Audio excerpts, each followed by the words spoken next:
Welcome to my vlog. Today, we're going to talk about the best way to pair your stiletto heels with the texture of your mascara.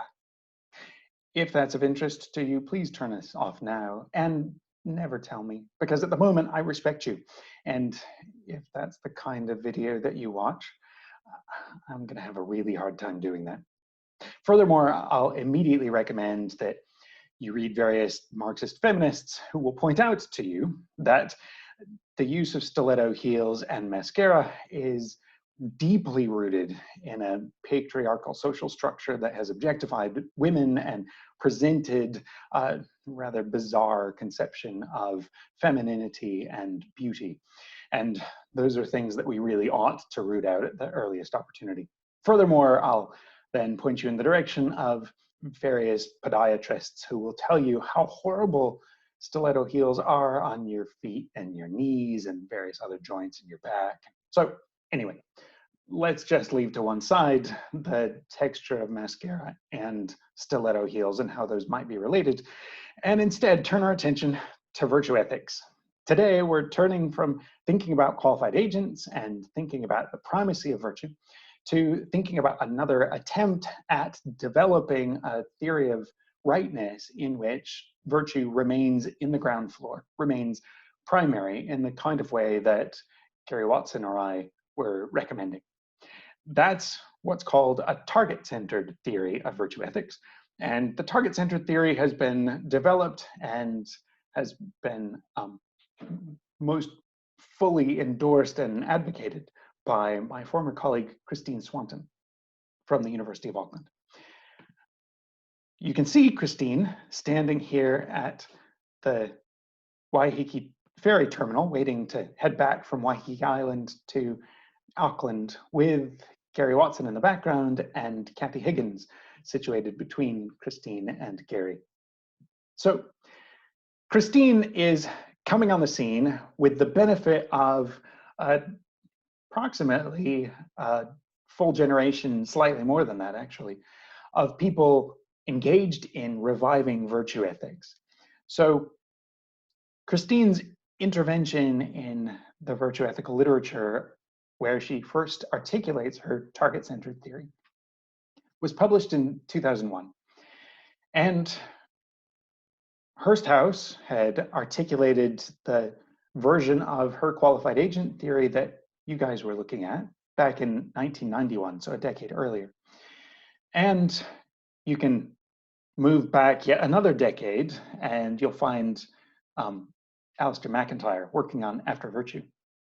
Scoot back yet another decade and you've got Foote writing her lovely piece on Virtues and Vices. And you can move yet another decade and a half back to find Elizabeth Anscombe raising concerns in modern moral philosophy and Peter Geach articulating a theory of the virtues. So Christine is coming on the scene after other people have broken ground and begun to articulate what's interesting about virtue and how virtue might contribute to the normative ethical landscape, something that's distinctive. And she's now doing what theorists do in that next wave, namely she's adding complexity to the theory. Now, speaking of Christine coming in the next generation is slightly misleading insofar as Christine and Rosalind were classmates together at school, so not far apart in years and have been friends for ages. But Christine's move into thinking about virtue ethics came somewhat later than the move that Rosalind had made. In fact, Christine didn't start off thinking about ethics at all when she first went off to do her PhD. So what's distinctive about the target-centered account is going to emerge in part by contrast with the other two leading theories at the time that Swanton wrote this piece, namely the qualified agent theory that we got from Hearst House and the agent-based theory that we get out of Michael Sloat. I haven't asked you to read any Sloat, but I talk about Sloat's theory in Alternatives to Neo-Aristotelian Virtue Ethics, so you can find more details on Sloat's account there, as well as in Swanton's piece. So you'll remember that the qualified agent story helped us identify a right action in terms of what a virtuous agent would do. Here's how Rosalind puts it a few years after the piece that you read in 1996 in the same volume where Julia Driver's paper appeared that you read earlier this semester. Rosalind says, an act is right if and only if it is what a virtuous agent would characteristically do, that is, when acting in character, in the circumstances. So when asking, what should I do in a particular circumstance, we can turn our attention to the virtuous agent. Now, you'll remember that Rosalind doesn't stop there. She goes on to talk about virtues and vices, defining the virtuous agent in terms of someone who exemplifies the virtues, and eschews the vices. And so we can also formulate rules, the V rules, that will include things like don't be cruel or be generous or kind, etc. Nevertheless, by appealing to the qualified agent, Swanton thinks Hursthouse's theory is open to a certain kind of objection. That objection emerges if we start to wonder exactly how qualified the virtuous agent needs to be. One possibility is that you take the virtuous agent to be the kind of person that you already know, who exemplifies one virtue or another. If you take that to be your frame of reference, then you'll assume that virtue is a threshold that many people clear, including some among your acquaintance, maybe even some among our number. But there's a problem with taking such an approach. Although it sounds attractive, and Swanton in the end wants us to be able to endorse the claim that virtue is a threshold that many people clear. Nevertheless, if we assume that's the case and we take the virtuous agent to be our standard for right action, well, then there's going to automatically be a certain kind of difficulty. That difficulty is rooted in our lack of experience, because good people of the familiar sort lack experience in a number of areas. And as a result of lacking that experience, they'll lack practical wisdom in those domains. None of us has ever been a politician faced with a pandemic coming into the country, needing to decide how best to respond to that pandemic, weighing up the concerns of the economy and the individuals whose paychecks will be hurt if we end up closing the doors of non-essential businesses, against the people whose lives will be at risk if we carry on with business as usual and the virus spreads widely across the population, leading to the most vulnerable members of the population ending up in hospitals, and hospitals being overwhelmed, and doctors and nurses being exhausted and coming down with the disease themselves, etc. How best does one manage that kind of circumstance? Well, we saw that a number of countries surrounding China who encountered the SARS crisis a few years ago responded much more quickly and, in many respects, much more ably than countries that hadn't been affected by that. Why? Well, because those countries already had experience. They built up some of the decision procedures they needed, and they had the practical wisdom that was required to manage an outbreak like the one we're currently in the midst of.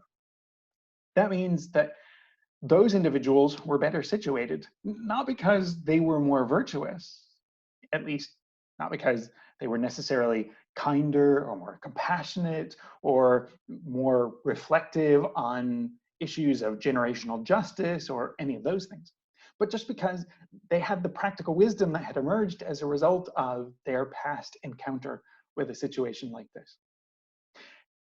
However, we can't just take that person who has the experience as our anchor point in figuring out what our exemplar looks like, because even if they've got the right experiences for this problem, there will be a new problem tomorrow that emerges, and that comes with its own challenges and the lack of experience that would enable one to navigate that in the optimal way. So if we take ordinary familiar agents to be our anchoring point for thinking about right action, we'll end up with some pretty weird judgments about what the right thing to do is. It will end up being the case that we'll have lots of conflicting right things, and some of those right things will actually lead to terrible outcomes. That seems counterintuitive for a theory of right action. So if we're going to stick with our intuitive sense that a right action is at least not going to be a disastrous action, then we need to move beyond perhaps the familiar threshold that our acquaintances meet when we count them as virtuous.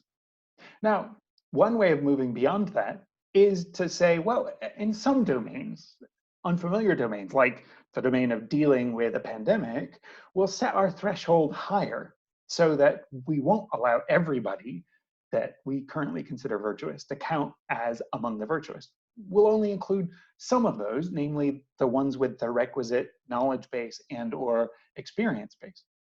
So maybe when it comes to the virtues associated with being the right kind of coach for a football team of 8 to 12-year-olds, maybe a whole bunch of people will have enough experience in that space.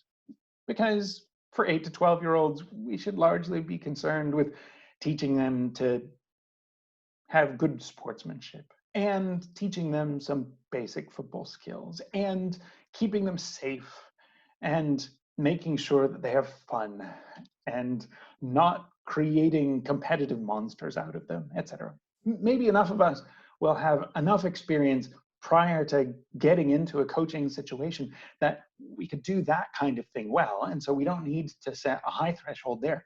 But for other cases, like the handling of pandemics, we'll need to have a specialized kind of threshold that will exclude some individuals that we ordinarily consider virtuous.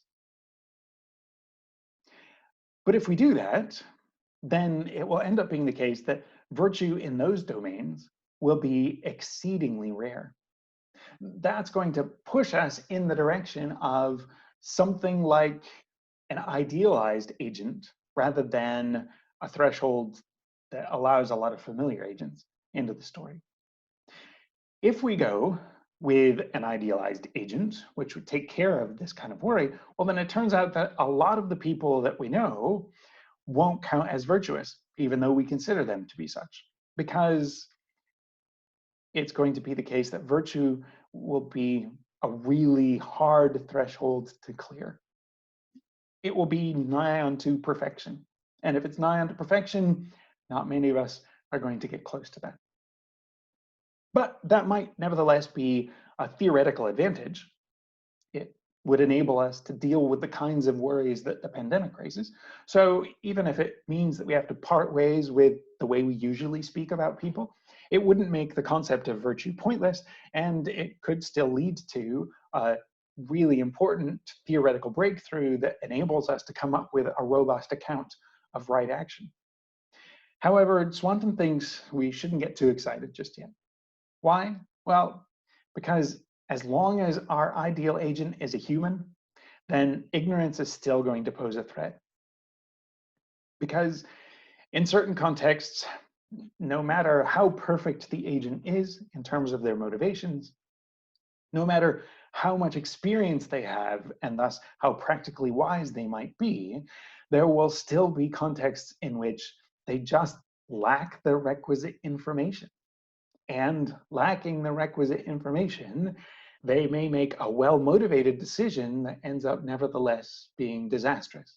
And unless we want to call that disastrous action the right action, which also sounds strange, we need to find some alternative way of picking out what the right action will be than just appealing to a qualified agent, even of an idealized sort. Actual human agents, no matter how virtuous, no matter how wise, Swanton insists, are not omniscient. That will mean we will always run into the lack of practical wisdom problem in complex circumstances. If, however, we idealize away even from our actual human ignorance and we make our ideal agent omniscient, well, then it's hard to see how that kind of agent could be an ideal for creatures like us. After all, we lack full information, and we still have to make good choices, and we're still open to praise or blame for the choices we make in our imperfect knowledge scenarios. If what we're appealing to are the decisions of an agent who knows everything, well, they're so unlike us that it's hard to see how that's going to give us the right kind of perspective to figure out what we should do when we're acting under limitations they don't face. We're trying, after all, to ascertain the best way for humans to live, not the best way for gods or angels or extraterrestrials to live. That suggests that a qualified agent story is going to run into difficulties precisely in virtue of its appeal to qualified agents, either because it allows familiar agents in and then we run into ignorance problems, or it idealizes away from the kinds of constraints that will lead to ignorance, and then we run into this question of why that proves the kind of thing that offers useful guidance for creatures like us. The second theory that Swanton considers and wants to dismiss is what is called an agent-based account, which has been developed by Michael Sloat. On the agent-based account, an action is right if and only if it exhibits or expresses a virtuous or admirable motive, or at least does not exhibit or express a vicious, deplorable motive. That's Swanton's way of formulating the kind of theory that Michael Sloat articulates in his book, Morals from Motives. A few years later, Sloat's modified his account slightly, and he begins with a characterization not of right action, but with a characterization of wrong action. And then his account of right action is rooted in that. An action is morally wrong if and only if it expresses or exhibits a lack of full empathic concern for others. And rightness is simply something's not being wrong.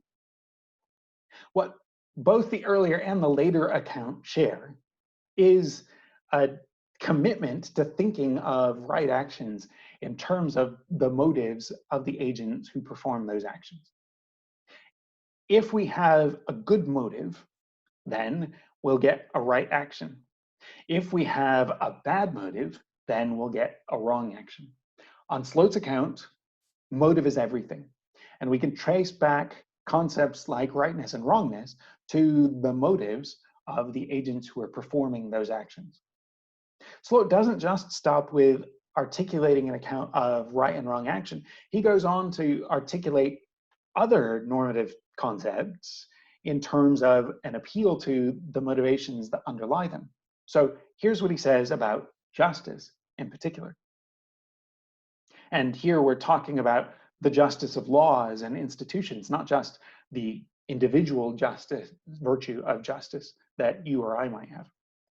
An agent-based account of social morality, Sloat suggests, will treat customs, laws, and institutions as morally good, positively and admirably just, if they reflect virtuous enough motivation on the part of enough of those responsible for them, and it will judge them as morally bad or unjust if they reflect morally bad or deficient motivation. So Sloat insists we have a good law, a just law, if the lawgivers are motivated by the right kinds of concerns. And we end up with an unjust law if the lawgivers are motivated by the wrong kinds of concerns. If the lawgivers are motivated by getting reelected or by getting a campaign contribution from the deep pockets of an industry executive, if they're interested in doing in their political opponent as they formulate the legislation, then Sloat suggests we'll end up with an unjust law. If, on the other hand, they're concerned to promote the common good, they are committed to distributing the goods in society in an equitable way, then we'll end up with a just law. And he offers an agent-based account of well-being, saying every element of human well-being is compatible with or involves at least some part of virtue, or it involves one or another particular virtue. So on Sloat's account, we can agent base all of the major normative concepts. Our concepts of rightness, of wrongness, of institutional justice, of human well-being will all be traceable back to the motivations of virtuous agents. Swanton thinks, although motivation matters, in that respect, she'll agree with Sloat, that nevertheless, Sloat has made too much of motivation. That motivation can't get us all the way to the justice of laws, say. Why not? Well, because it turns out that that well-motivated lawgiver might nevertheless be ignorant, back to our previous point, of all of the complicated factors that have a bearing on the social context where that law will be applied. And in virtue of their ignorance, even though all of their motivations were good motivations, nevertheless, they might end up formulating a law that is disastrous when it comes to applying it. Similarly, with respect to appealing to the motivations of the agent in determining what right action might be. Because being well motivated can't make up for ignorance in that domain either. Furthermore, goodness of motive is not the only inner state of the agent that is relevant to acting well. Yes, being motivated in the right kind of way is going to be important, but being habituated in the right sorts of ways will also be important. And in addition to motive and habituation and information, the agent will also be drawing on certain ways of bringing together and weighing up the different kinds of virtues that they're faced with. The upshot of this is that we're interested, when we're thinking about whether or not an action is right, we're interested in the kinds of things that don't just boil down to the motivation of the agent, because they draw on some other kind of inner state the agent has, as well as they don't just boil down to the motivation of the agent because the outside world matters and how things go in the outside world matter. In other words, to put it in Swanton's favorite terms, it matters whether or not our actions hit their targets, succeed in what they're aiming at. If they don't, then even if our motivation was exemplary, it might still turn out that our action isn't right. So if we're looking for an account of right action, we need to look beyond just an agent-based account and beyond just a qualified agent account. What other options might we have? Well, the option that Swanton puts forward herself is the following.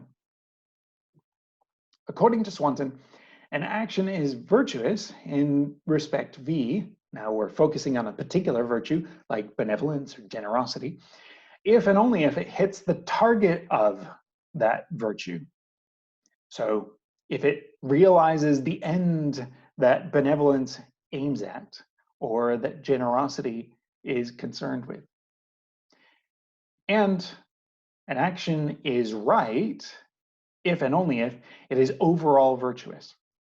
So notice this is going to be a theory in which virtue has primacy. Why? Well, because when it comes to our concept of rightness, it's going to be explained in terms of our concept of virtue. Rightness gets explained in Swanton's context in terms of overall virtuousness. What's overall virtuousness? We'll see more about overall virtuousness in a moment, but you can already get a hint of it in the contrast between claim 1 and claim 2. Claim 1 is focused on particular virtues: the virtue of benevolence, the virtue of generosity, the virtue of kindness, the virtue of justice, and the like. And we're going to identify an action as virtuous with respect to that virtue if it hits the target of that virtue. But we've got multiple virtues, and those different virtues might all bear on a single situation because there are different strands in that situation that we could be responsive to. And if that's the case, or when that's the case, then we need not just to determine whether or not this action is benevolent or whether this action is just, but we need to figure out when benevolence pulls one way and justice pulls the other, how to coordinate those two in some optimal or at least acceptable way. And that's what the concept of overall virtuousness is going to get for us. Okay, so in this target-centered account, to understand how it works, we need to understand a number of different parameters that feed into our understanding of what it takes for an action to be virtuous in respect fee.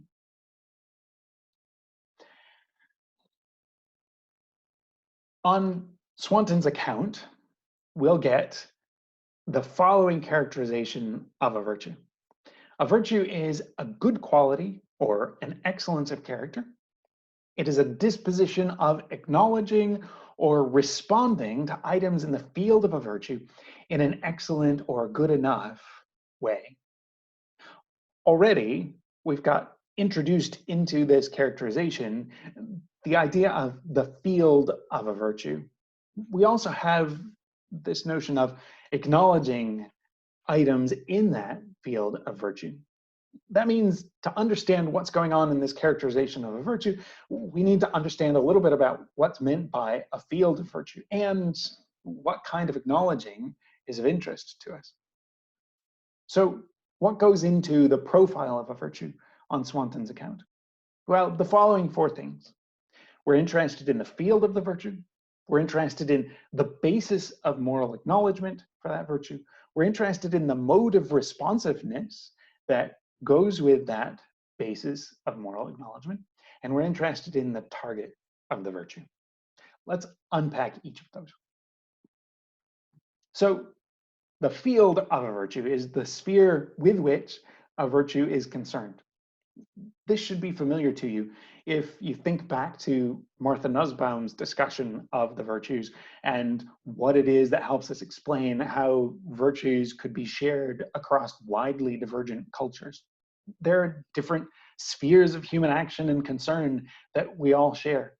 And that's what Swanton is going to be looking at when she talks about the field of a virtue. Her fields are going to be a bit more fine-grained than Nussbaum's spheres were. Nussbaum was dealing with a limited number of them. But nevertheless, the basic thought is going to be more or less identical. That we're concerned with whatever the space is that that virtue engages with or is concerned with. I'm using metaphors of space, the same is going on when we're talking about spheres or fields. So let's get a little more detail in our story so that you can understand how this metaphor is being developed. So let's think about the virtue of hope. What's the field for the virtue of hope? Well, hope is concerned with future goods, right? It's focused on things that are not yet here, but that are desirable and that have some risk associated with their outcome. They might not come off. That's what hope takes as its field of activity. Trustworthiness. It's going to have as its field social reliance. We're interested in people being trustworthy precisely because we rely upon one another in a social network. How about simplicity? What's its field? Well, simplicity is concerned with material possessions, what we have and how many of them and whether we need them and how they function relative to our means, etc. How about benevolence? Benevolence has as its field helping others. It's concerned with how things are going for those around us. Courage is addressing contexts where we encounter danger or experience fear, or both. Temperance is concerned with our desires and the pleasures that are associated with the satisfaction of our desires.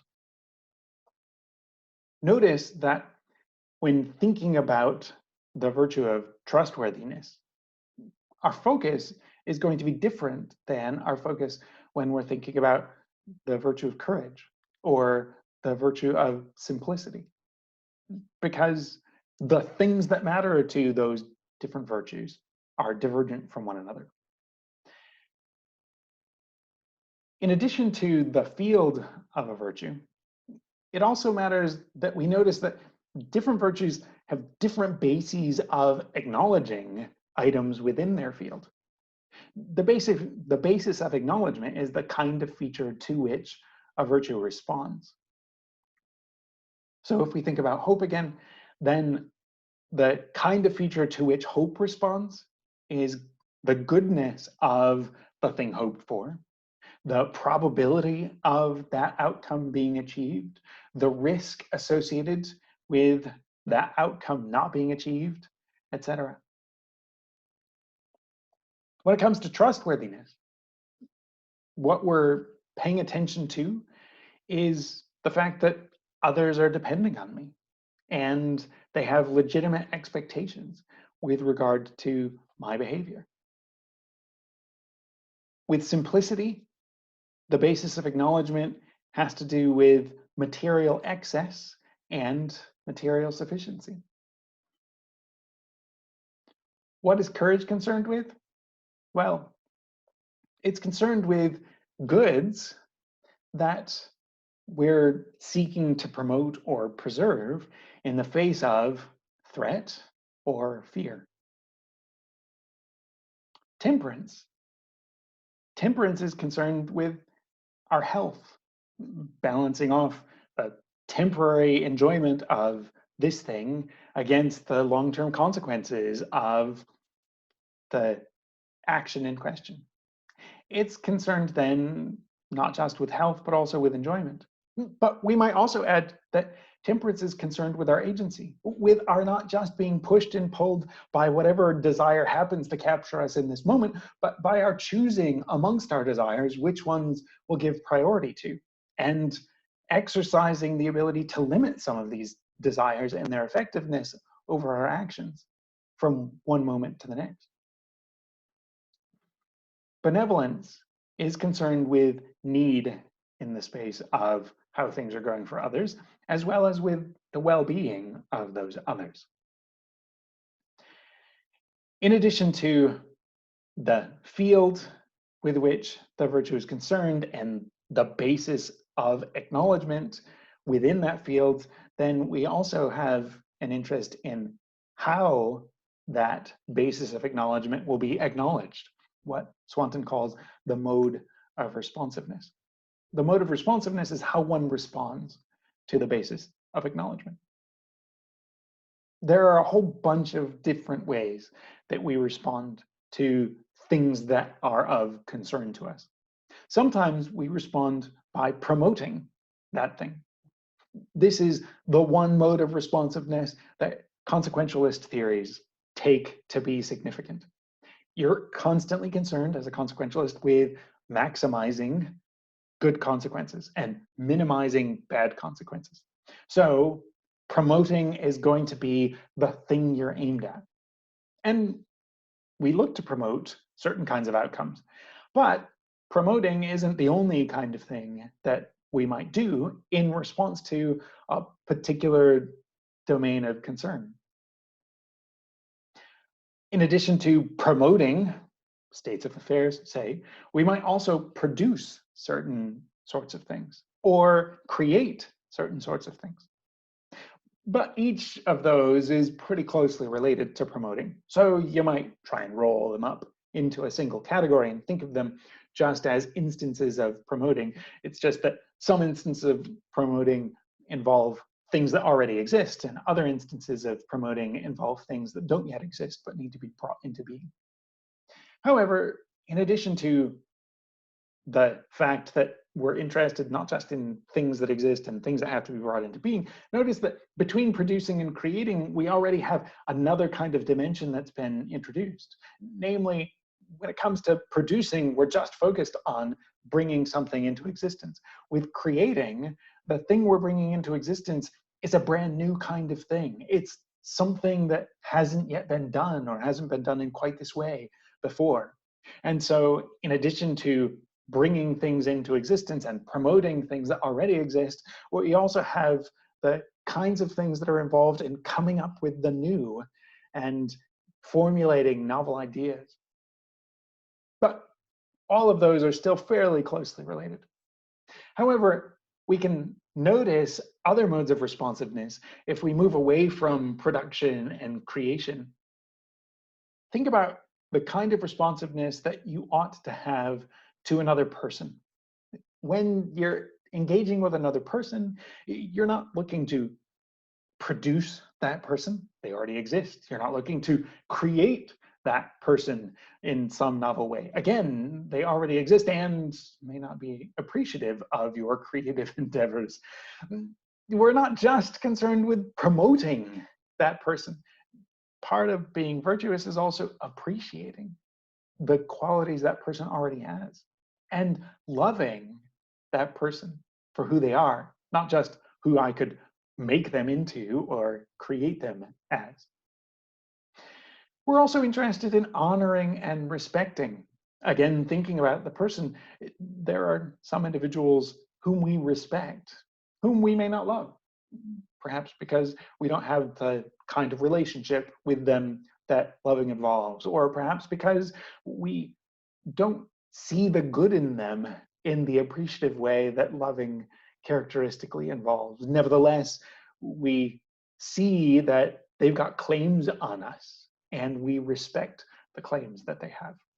Or when it comes to thinking about a law and its justice, we might honor the rule that has been put into place, even though it's not ours to create that law or produce that law, because we're not the lawgivers. And even though it's not our task to promote that law, because we're not the individuals tasked with law promotion within our social context. We can add another mode of responsiveness, being receptive or open to certain kinds of things, as in cross-cultural encounters or experiences of novel kinds of beauty or new approaches to problem solving or the development of an interest in a domain that we've not yet encountered or what have you. Furthermore, some virtues are going to be concerned not with producing things, not with creating things, not with appreciating or loving or honoring or respecting or being open to things, but just with using the things that already exist, handling those things well. Each of these are distinct modes of responsiveness. And it's worth noting that hitting the targets of virtue may involve several different modes of moral response. It might be the case that we, for a single virtue, both should respond with appreciation and in some using or handling way, or with openness, or what have you. So the fact that we've got a basis of acknowledgement doesn't by itself yield one mode of responsiveness. And furthermore, we can have more than one basis of acknowledgement within the field of a virtue. And so if we get more than one basis of acknowledgement, we could reasonably expect more than one mode of responsiveness. When figuring out then what the virtuous action is going to be, we'll need to pay attention to the distinct range of bases of acknowledgement within a field, as well as the distinct modes of responsiveness that go with those bases of acknowledgement. Let's see how this is unpacked in relation to the virtues we've just been talking about. So the basis of our acknowledgement for hope, you'll remember, was future goods, or that's the field with which it's concerned, and the goodness of that thing, as well as the probability and risk associated with that thing, were the bases of acknowledgement.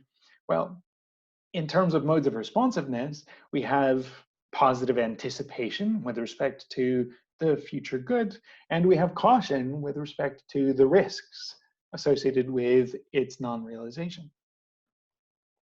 When we think about trustworthiness, caring that others depend on me will be one of the modes of responsiveness that the trustworthy person manifests. Being dependable for those others and keeping their confidences, those will also be ways of responding to what trustworthiness identifies as important within its field of concern. And thinking about simplicity, its modes of responsiveness include eschewing excessive accumulation and appreciating what one already has. With courage, we value the good that we're protecting, say, through our courageous action, and we control fear. With temperance, we value health, we exercise agency, we enjoy certain pleasures, etc. And with benevolence, we recognize needs. One of the important features of the benevolent person is that they notice needs other people have that lots of folks will overlook or not attend to.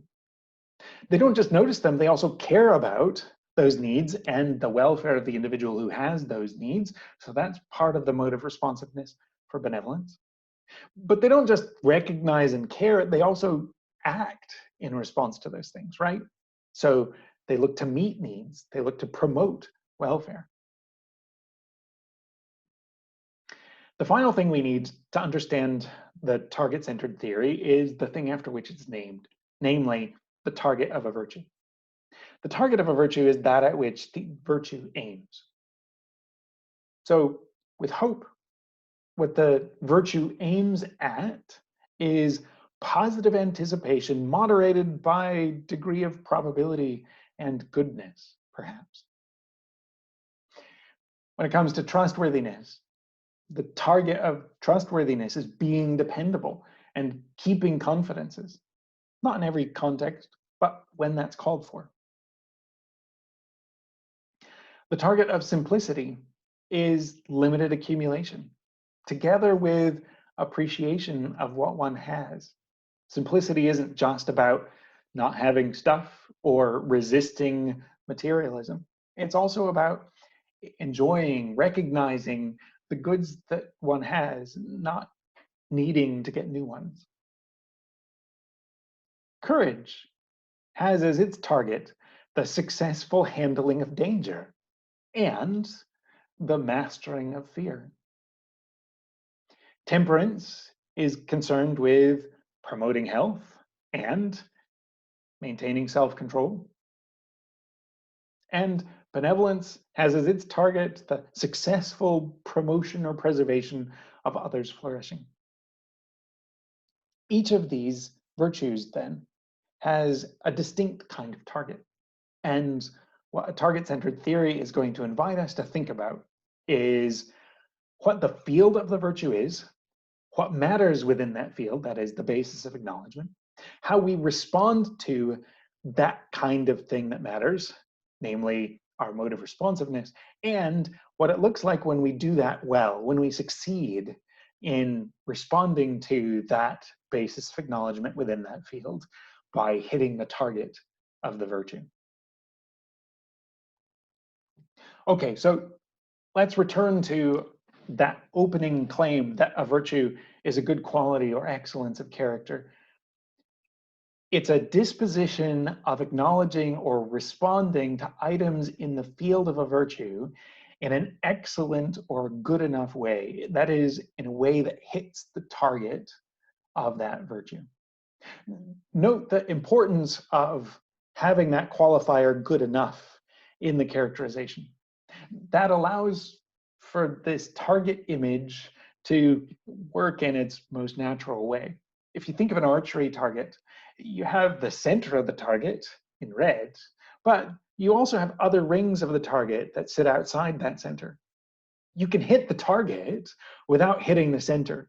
That is, you can do well without doing perfectly. Similarly with the virtues, there will be good enough forms of action and of concern that will hit the target, and thus we count them as virtues, even if there may be other forms of that same virtue that are better, more excellent, hitting the center of the target. In addition to being interested in a virtue, we're also interested in actions from virtue. An action from virtue is an action which displays, expresses, or exhibits all or a sufficient number of the excellences comprising virtue to a sufficient degree.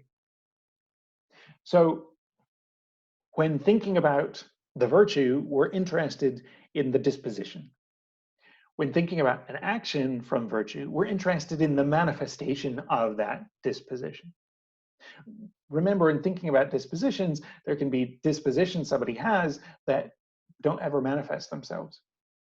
A vase might be fragile, but it might never manifest its fragility because it's never in the kind of context that exerts a certain kind of force on it. And so it might persist for centuries unbroken, even though throughout it's been fragile. When thinking about the virtues, you might model your story on that. Someone might have a disposition, which is an excellent disposition to acknowledge and respond to items in a field of virtue in an excellent way, but they might not ever come into contact with that field of virtue or have the right occasions to acknowledge and respond to the goods in that field, perhaps because other goods or other fields are more urgent every time they encounter that field. An action from virtue, by contrast, is going to be a manifestation of that disposition in a particular context as a result of encountering that field and possessing the disposition. Alongside actions from virtue, we'll also want to know what hitting the target looks like. Hitting the target of a virtue is a form or forms of success in the moral acknowledgement of or responsiveness to items in its field or fields, appropriate to the aim of the virtue in a given context. And finally, an act is virtuous in respect V if and only if it hits the target of V, remembering that we could hit the target just at the outskirts or right in the center. Now, if we take all of these things on board, then we end up with the building blocks for formulating a more adequate account of right action. But one of the keys to formulating that, Swanton suggests, is drawing the distinction between actions from virtue and virtuous actions. An action from a state of virtue may not be the virtuous act. Why? Because it might miss the target of the virtue or of the relevant virtue. You might have the relevant disposition, and you might have it fairly reliably, but having it reliably doesn't mean having it infallibly. So even if you have the virtue, you might nevertheless fail to achieve the end the target is that is defining of the virtue, that is the target of the virtue. You might have the virtue of benevolence, be concerned with the welfare of others, find yourself in the halls of power in government when the pandemic breaks, and take action to try and promote the public good, but take the wrong kind of action out of ignorance and end up missing the target wildly by making a choice that exacerbates the problem rather than minimizes the problem. If so, then even though you're acting from virtue, you have benevolence, it's what motivates you to act, you might nevertheless miss the target, and thus you failed to perform a virtuous action. A virtuous act, on the other hand, might fail to be an action from virtue. Why? Well, because it might fail to manifest aspects of the profile of that virtue at all. What kind of case might we have in mind? Well, Raman Das, whom we'll look at next class, raises an objection against qualified agent and agent-based accounts of virtue. The objection is built around a certain example. Das invites us to imagine that There's a man who's started dating a woman who has a young child. They're at the park together. The child toodles over to a pool that's there in the center of the park, and the child falls into the pool. The man might see the child and choose to jump in to save the child from the pool and thereby perform the right action. There's a virtue, benevolence, whose target is to see others' needs and respond to those needs, be concerned with others' welfare and promote others' welfare. And so the benevolent thing to do might be to save the child from drowning in the pool. But on this occasion, the man might not be motivated by concern for the child's welfare. He instead might be motivated by trying to persuade his new girlfriend that he's an amazing kind of guy and that she really ought to sleep with him because he's so amazing. If that's his motivation, then we clearly don't want to say he's acting from virtue, but we do want to say he performed the right action, even if he didn't do it like the virtuous agent would do it. So motivation gets a thumbs down, but the action gets our tick of approval. We want to be able to combine those two things because sometimes the action is the kind of thing that needs to be done, even though this person doing the action is doing it for all the wrong reasons. To make space for that, Swanton suggests we can draw the distinction between actions from virtue, which highlight our motivation, and virtuous actions, which are defined in terms of whether or not one hits the target of a virtue. If we build on that thought, then we're in a position to identify what a right action is going to be. A virtuous act may fail to be an action from virtue because it fails to manifest the profile of a virtue in a good enough way. Namely, it fails to express sufficiently fine inner states, such as practical wisdom, or fine motivation, or dispositions of fine emotion, even though it still succeeds in hitting the target that the virtue has within its field. So, how do we get to a right action from those building blocks? Well, here's what Swanton suggests we use as our penultimate step in the story. Namely, we appeal to something which is overall virtuous. An act is overall virtuous if and only if it is the or a best action possible in the circumstances. Why do we want overall virtuousness? Well, because remember, up to this point, we've just been talking about particular virtues. So the virtue of benevolence, the virtue of justice, the virtue of simplicity, the virtue of temperance. And to get to right action, we don't just need to know whether the action is temperate or whether the action is just or whether the action is benevolent. We need to know when those things come into potential conflict, which course of action one should take. And to do that, we need some kind of concept that pulls all of those different virtues together and sorts them through. The concept that Swanton uses to do this job is the concept of overall virtuousness. And what's distinctive of overall virtuousness is that the overall virtuous action is going to be the best possible action in the circumstances. How will we determine what the best possible action is in the circumstances? Well, if we appeal to the qualified agent, then Swanton's account, even though it's got other pieces and parts, would collapse into a qualified agent story. So what Swanton is going to need to do, and what she does, is remain firmly rooted in the profiles of the virtues. What will help us sort through the kinds of contexts in which multiple virtues might be manifested will be the virtue of practical wisdom. And so a significant feature of the target-centered account, just as it's a significant feature of eudaemonist qualified agent accounts, will be the virtue of practical wisdom.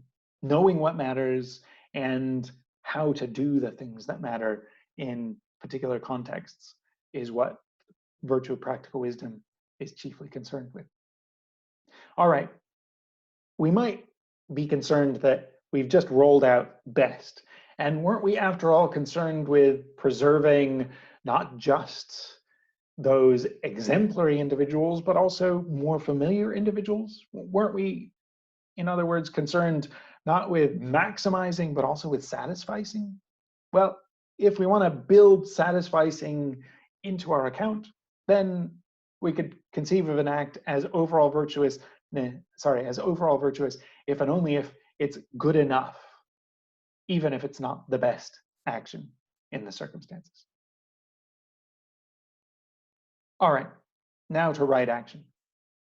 An act is right if and only if it is overall virtuous. What we have in that characterization of rightness is an account that isn't dependent on the motivations of the agent performing the action. Why? Well, because we're speaking about a virtuous act, not about an action from virtue. So our account of rightness can enable us to describe the actions of Doss's seducer as right actions. It's right for him to save the child from the pool, even though we don't want to ascribe virtue to the seducer insofar as his motivations are all wrong in saving the child.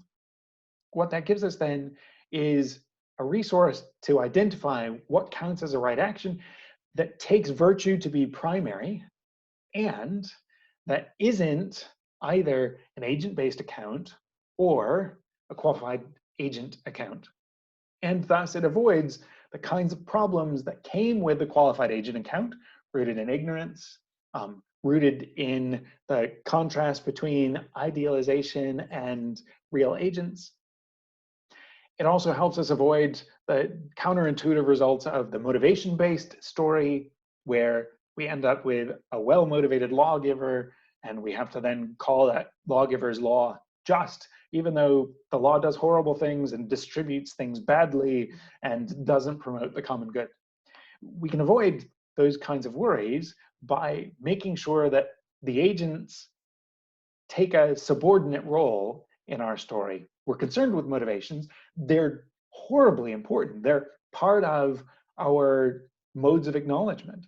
But when it comes to defining right action, they're not the thing that we appeal to. What we appeal to define right action will be whether or not we've hit the target of the virtue. And so what this kind of account will depend on are well worked out stories about what the virtues are, what the targets of those virtues are, what the bases of acknowledgement are within the fields of those virtues, and what the modes of responsiveness are to those bases of acknowledgement.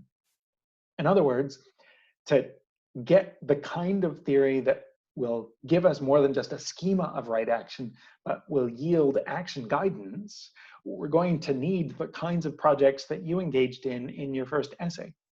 We'll need clear profiles of the virtues that are subtle, nuanced, and detailed. That brings us to the end of our discussion of the target-centered account. In our next lecture, we'll look at some of the objections that have been raised against virtue ethical theories, and we'll explore how the virtue ethicist might respond to those kinds of objections. See you again in due course.